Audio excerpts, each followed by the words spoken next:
It is garlic harvesting time. My son has a strawberry. In today's video, I am sharing with you how to know when your garlic is ready to harvest and how to properly cure your garlic. So what I have here is soft neck garlic. If you have hard neck garlic, the principle still applies. The way that you can tell that your garlic is ready for harvest is, well, usually after a while, you kind of learn what time of year you harvest your garlic. But if you're not sure what time of year you should be harvesting your garlic, the key thing to look for is 2 to 3 dead or dying leaves. Most of my garlic has at least 2 leaves that are dead, and so I know that they're about ready. It is recommended, though I don't think it's absolutely crucial, it is recommended to hold off on watering when you know that you're getting close to the harvest time for your garlic. I didn't mean to do that, but I did kind of hold off on watering the last couple days, so the soil is going to be a little dry and it kind of helps begin that curing process for your garlic. All right, let's pull up a garlic and see what it looks like. Here are the leaves of your garlic. All of these things up here, those are the leaves, and what you're looking for is 2 to 3 dead ones.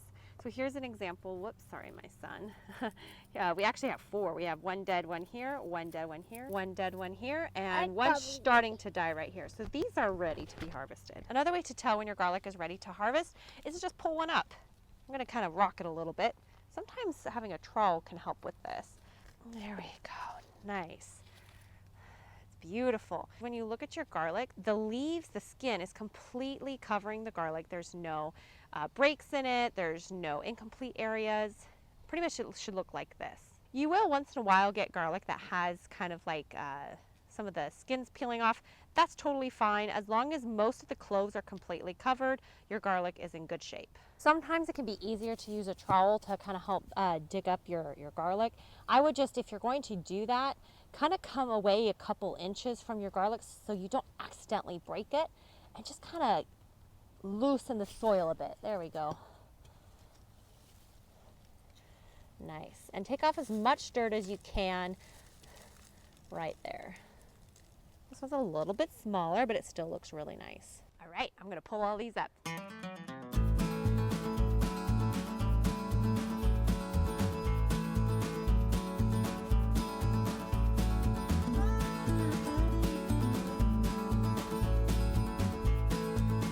Okay, here is our harvest. For that 1 bed, that's a pretty good harvest.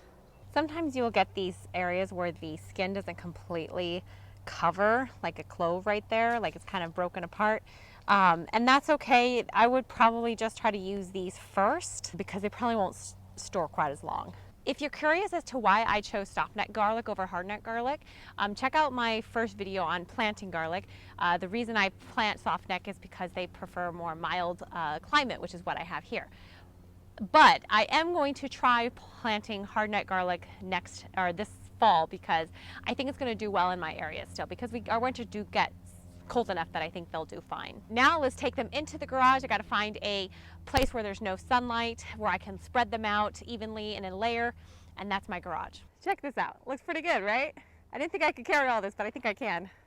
The key to curing garlic is to keep them in a location where they won't get any sun exposure and where the temperature doesn't get too terribly hot. Like, my garage is a good location because although it's not temperature controlled, it doesn't get extremely hot. So the key is to create airflow as much as possible. So I have laid down 2 pallet boards. I'm going to lay my garlic down in a single file as I can, a single layer, to allow good airflow.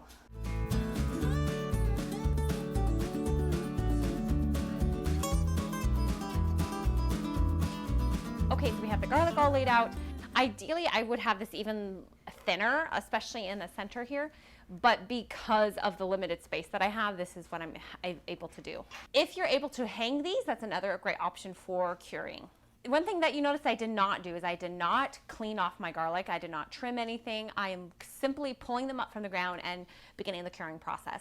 This is going to take probably a couple weeks is my guess, and what I'm going to look for is completely dead stems. So once these are completely cured in about 2-ish weeks, we'll come back and I'll show you how we finish the process.